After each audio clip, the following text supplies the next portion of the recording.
So the work is a way to identify what you yourself are believing, to identify the thoughts that cause all the suffering in the world. For example, you identify a concept or an assumption that you are thinking, believing is causing stress, and you put it up against the following questions. The first question, is it true? Second question, can you absolutely know that it's true, this assumption you're believing? Third question, notice how you react. What happens when you believe that thought, when you're thinking that thought? Fourth question, who would you be without that thought? What would your life be without that thought? So, for example, if you have the thought, he doesn't care about me, and you ask yourself, is it true? He doesn't care about me. Is it true? The work is meditation. It's contemplation. It takes very deep stillness, because what arises to meet that question is pure knowledge, yours. You know, you're the teacher you've been waiting for. And in the stillness, as you wait for that answer within you to meet, is it true? Amazing things happen. In fact, enlightenment happens. So the second question, can you absolutely know that it's true? Let's say your answer to the first question is yes. Yes, it's true. He doesn't care about me. He told me he doesn't care about me. And so the second question, can you absolutely know that it's true? It gives you an opportunity to experience amazing other ways of seeing that same idea. So I invite you to test it and to see how widely and vastly your mind can open just through the experience of that second question. Can you absolutely know that it's true, that he doesn't care about you, or whatever concept and assumption you're questioning? So the third question, how do you react when you believe that thought? How do you react? What happens when you think that thought, that he doesn't care about you or she doesn't care about you? So notice first, emotionally, how that concept shifts your feelings. Notice your heart rate. Notice a depression that may begin to happen. Notice how you react, what happens when you think that thought.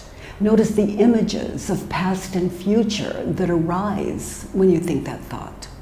And of course, the emotional comes out of witnessing that apparent past or future that is in your mind's eye now. So that fourth question, who would you be without the thought? He doesn't care about you. Who would you be without the thought? And I'm not asking you to drop the thought. I'm simply asking you to contemplate, to become very still, and imagine yourself even with that person. Imagine yourself at the market. Imagine yourself with or without that person, only without the thought, he doesn't care about you. So many of us come to understand very quickly as we experience the answers to these four questions. And the answers, that's where the power is, not in the work, but your answers. So what people begin to notice is that with the thought, that is the cause of all stress and suffering. And without the thought, you cannot suffer. So eventually people come to understand that it is what we are believing that is the cause of our depression, our stress, our heart rate, our emotional, and not what is happening in the world. For example, I see the world as perfect, everything perfect, no mistake. And I see that what we're believing about the world, now that could use a little work. So we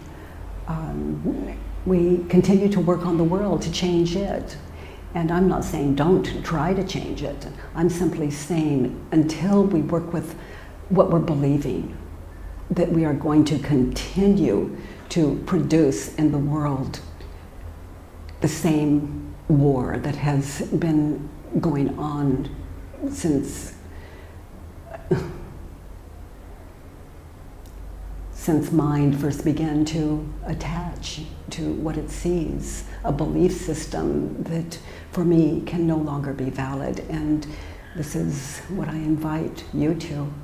So then I invite you to consider the opposites. I call it turnarounds. So for example, he doesn't care about me.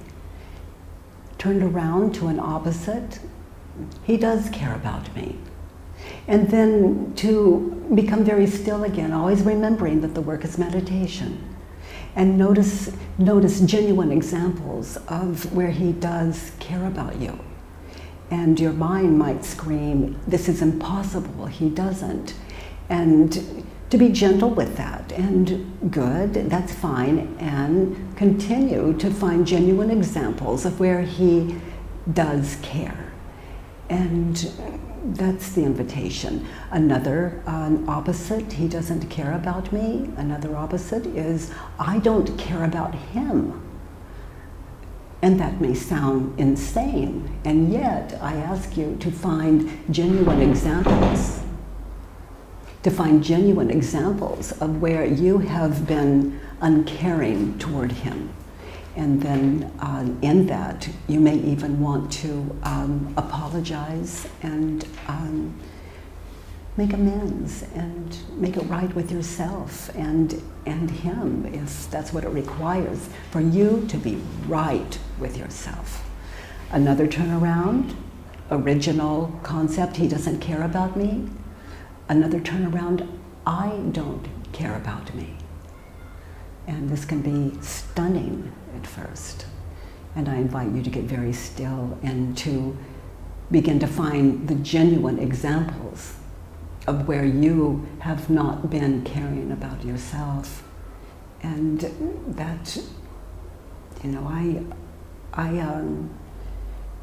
I invite you to illuminate yourself just by contacting what is already within you,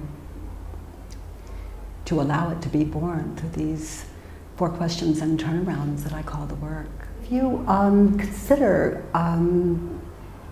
after doing the work, you have the thought, let's say, he doesn't care about me, and it could be that you experience humor, and then you begin to notice that it was absurd.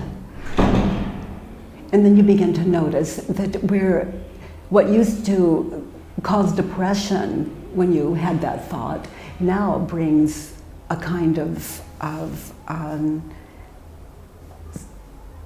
wonderful amusement to it. So this is the difference between depression and no depression, and I see it as the difference between asleepness and awakeness, or unenlightenment and enlightenment, to just one concept. That's just one concept. And questioning one concept can change what you believe about everything.